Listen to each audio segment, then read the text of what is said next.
Wasn't there some speculation that she was on Epstein's yacht? Oh my gosh. I'm searching for something to like about her, and it's so hard. If you haven't noticed, my husband's very, very handsome. They're ridiculous. She suffers from such a rare disorder of being unable to just be a human. H, that man loves me so much. Why do you call him H? That's so dumb sounding. Like, guys, you don't got to do this. Please, I'm begging you to stop. I know that I'm a great friend, and I know the kind of mom I am. She is a malignant narcissist who cannot get enough of herself while she simultaneously plays the victim. You just can't keep faking it. It's too hard. Meghan Markle just sat down for a podcast with Jamie Kern-Lima, and wow, the backlash hit faster than anyone expected. The moment it aired, social media lit up like wildfire, and critics wasted no time tearing it apart. Maureen Callahan came out swinging, calling Meghan's entire performance completely inauthentic, and her words hit hard. The beginning of that clip where she's like, oh my God. Oh my gosh. It's so inauthentic. This is why she was never going to be more than like a D-list actress on a basic cable show. But she wasn't the only one throwing shade. Piers Morgan, who's been following Meghan's story since before Prince Harry ever entered the picture, jumped right in too, saying this new Meghan feels entirely fake. It's wild because this isn't the Meghan people remember. Gone is the sharp, ambitious Los Angeles go-getter who used to command every room. I knew her a bit. She was nothing like that. She didn't speak like that. Her mannerisms weren't like that. This is all fake. Now, she's presenting herself as this overly gentle, soft-spoken mom figure, and honestly, many aren't buying it. It feels staged, like she's reading from a script instead of speaking from the heart. Maureen Callahan didn't hold back either, saying Meghan's problem runs deeper, that she's obsessed with being loved by the public and will twist herself into any version she thinks we'll like. According to Callahan, Meghan's chasing validation she can't seem to grab no matter how many interviews or tearful confessions she gives. The one thing she's dying for, Callahan said, is for us to love her, and she still can't get it across. Even the smallest details didn't escape criticism. She was a real hard-nosed LA girl. Now she's like this, oh, I'm soft, I'm mummy. Meghan Markle's so-called natural makeup-free look was instantly dragged by Megyn Kelly, who called it nothing more than a staged attempt to look relatable. Kelly wasn't buying it for a second, claiming every smudge, every loose hair, every effortless touch was part of a carefully crafted image meant to convince people she's just like everyone else. The one thing she's dying for more than anything is for us to love her. And she can't get it across the finish line. But fans weren't fooled, and neither was Kelly. Her biggest issue, though, wasn't the makeup. It was the tears, or more accurately, the complete lack of them. Kelly pointed out that Meghan kept dabbing her eyes and pretending to cry, yet not a single tear ever fell. Not one. She called it a classic actor's trick, a performance designed to tug at emotions without ever showing real vulnerability, the kind of move that plays well on camera but feels hollow in real life. Kelly's words hit like a punch, leaving people wondering if Meghan's every expression, every gesture was part of a bigger act. She had the hair blown out. It was perfect. I do not believe that she was makeup-free there. She didn't have eye makeup on, which is a different thing. Another role in her ongoing quest for public sympathy, body language expert Scott Rouse didn't hold back either. He backed up what everyone was already whispering, saying Meghan's facial expressions looked completely forced and fake. He broke it down in detail, pointing out the tension in her jaw, the exaggerated blinking, and those perfectly timed pauses that screamed performance more than emotion. He also is pretending that she's crying. We zoomed in. There isn't a tear in sight. Look at this. Where's the tear? It was as if every move had been rehearsed, and people noticed. This only fueled the growing belief that Meghan wasn't showing pain, she was performing it. Many critics argue she's playing the victim when there's nothing to actually be a victim about. Viewers couldn't help but roll their eyes at the irony. A woman living in a multi-million-dollar mansion, complaining about how hard her life is. This is fake. She knows exactly when that happened. The eye search she's got going on there, that's forced and faked, as is the facial expression. Comedian Bill Maher summed up the public's frustration perfectly, calling out how ridiculous her constant complaining sounds. He joked that it's hard to cry for someone who's sipping luxury lattes while talking about how unfair the world is. The whole situation just made Meghan look even more out of touch.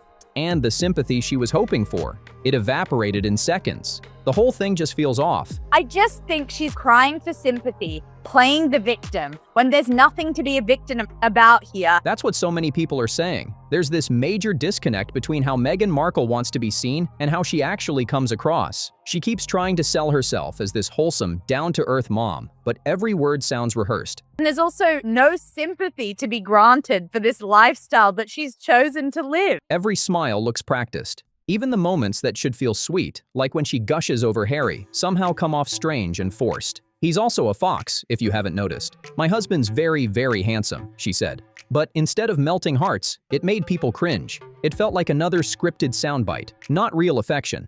Critics say this isn't just a one-time slip-up. You're complaining about your hard life and you're so privileged. It's just so weird. It's ridiculous. I totally agree. It's a pattern. The podcast performance was bad enough, but insiders argue it's only scratching the surface of something deeper, something troubling about how she presents herself to the world.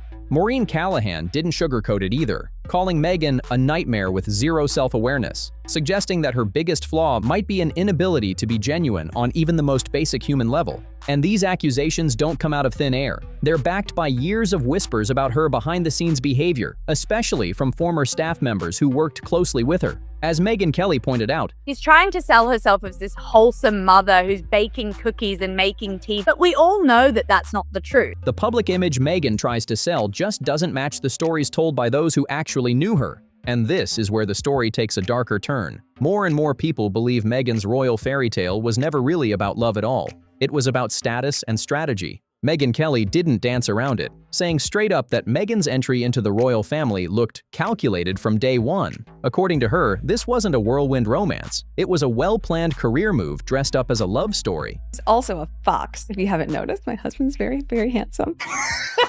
Have you ever heard somebody have to try so hard to be like, put it out there? I'm not buying it. Rumors have swirled for years that Meghan had her eyes on Prince Harry long before they ever officially met, which completely contradicts her claim of knowing nothing about the royals. Piers Morgan jumped in too, saying that when you look closely, every single move Meghan's made, from interviews to royal events, fits into a pattern of manipulation and money-driven ambition. Then there's her constant use of the Her Royal Highness title, even after being told not to. She is a malignant narcissist who cannot get enough of herself while she simultaneously plays the victim. Critics say that tiny detail exposes her true motives, showing she still wants all the perks and prestige of royalty without having to follow any of the rules. Commentator Michael Knowles summed it up perfectly, arguing that Meghan wanted the fairy tale of being a princess but none of the work that came with the crown. It's the kind of claim that makes her entire royal chapter look less like romance and more like a calculated power play. This woman looks to me like a malignant narcissist. This woman has zero self-awareness. Michael Knowles drew a bold line that left no room for confusion. There's a world of difference between a real princess who dedicates herself to service and a pretend one who's all about spotlight and self-interest. And in his eyes, Meghan Markle falls firmly into that second category. He described her as more of an actress than a royal, someone addicted to attention, constantly chasing headlines instead of earning respect. She suffers from such a rare disorder of being unable to just be a human. It's harsh, but it's the opinion shared by many who feel her every move screams performance, not purpose. The backlash that followed has been explosive. Critics like Bill Maher have hammered the contradictions in Meghan and Harry's behavior, preaching about privacy while signing book deals, documentaries, and endless interviews. Maher mocked how they claim to want peace and quiet, yet seem to live for the cameras. It's the kind of irony that even fans are struggling to defend. She's a bully. All the young women in particular who work for her quit in tears. She so wore them down and was so nasty. Maher went even deeper, saying their endless complaints and emotional fragility are the total opposite of what the late Queen represented: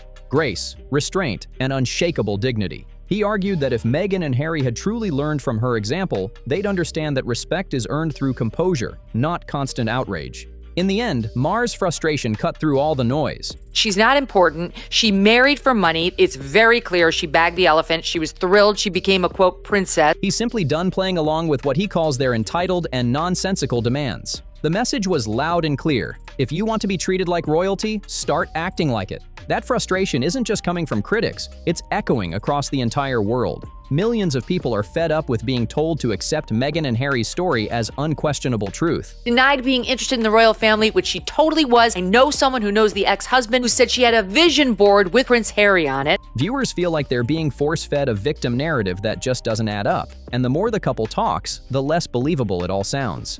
This endless need to air their grievances on global stages, from TV specials to podcasts to documentaries, has done some serious damage to their reputation. Everything they do seems so manipulative, calculated, PR motivated, money motivated. Piers Morgan didn't hold back when he said they've never stopped trashing the very institution that gave them their fame, their titles, and their platform. To him, it's the ultimate betrayal, biting the royal hand that once fed them. And what's worse, Morgan argues, is that their actions aren't just tearing apart their own family, they're chipping away at the mystique and magic of the monarchy itself. With the compliments of Her Royal Highness, Duchess of Sussex. Now, Her Royal Highness was an agreed upon, you can't use it. That's why public patience has worn thin. What once looked like courage and rebellion now feels like entitlement and self-sabotage. People are simply tired of the interviews, the whining, and the contradictions that never seem to end. She wants all of the privileges that go along with an identity. She doesn't want any of the responsibility. At this point, the damage to Meghan and Harry's reputation isn't just bad, it's catastrophic. Maureen Callahan didn't mince words when she described how they're now seen, especially in America. She said flat out that people have finally caught on, and the glossy royal fairy tale they keep selling has completely lost its shine. In her view, the public no longer sees them as victims or visionaries, just performers who overplayed their hand. She runs into becoming a princess, but then when she realizes that you actually have to do things when you're a princess, then she says, I don't want to be a princess anymore. And it's not just an American sentiment anymore. Callahan pointed out that this shift has gone global. From London to Los Angeles, people are realizing that the couple's charm has worn thin, and the act has officially run its course. The world at large has caught on, she declared. The act is up.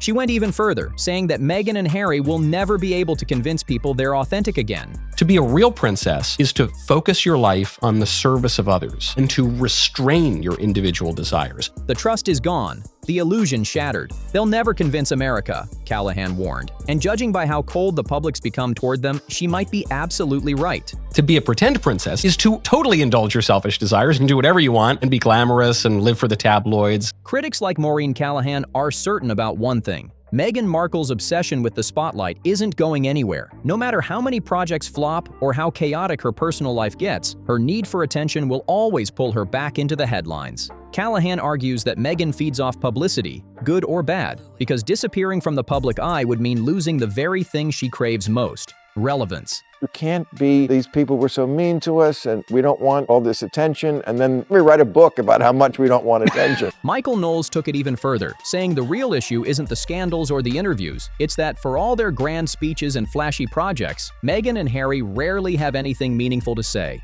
Their brand is all noise, no message. Perfectly packaged, but emotionally hollow. It's performance over purpose, every single time. You're just fragile. Take a hint from the Queen. Never complain, never explain, and rarely be heard speaking in public. And that's exactly where people like Joe Rogan jump in. Commentators like him have been quick to call out the emptiness behind the royal couple's public appearances, saying the constant need to talk doesn't equal having something worth hearing. It's a harsh reality. When the spotlight fades, substance is the only thing that keeps people listening. That's what's so annoying about them. They insist that you go along with their nonsense and their insanity and their fragility. Joe Rogan didn't sugarcoat his thoughts. He offered a brutally honest breakdown of why celebrities like Meghan Markle, who build their entire image on shaky ground, eventually crumble. He said it's the same story every time. You can only fake authenticity for so long before the cracks start to show. These two never stop going on global media to trash the royal family and the monarchy. And when your entire career depends on keeping up that illusion, it's only a matter of time before the mask slips.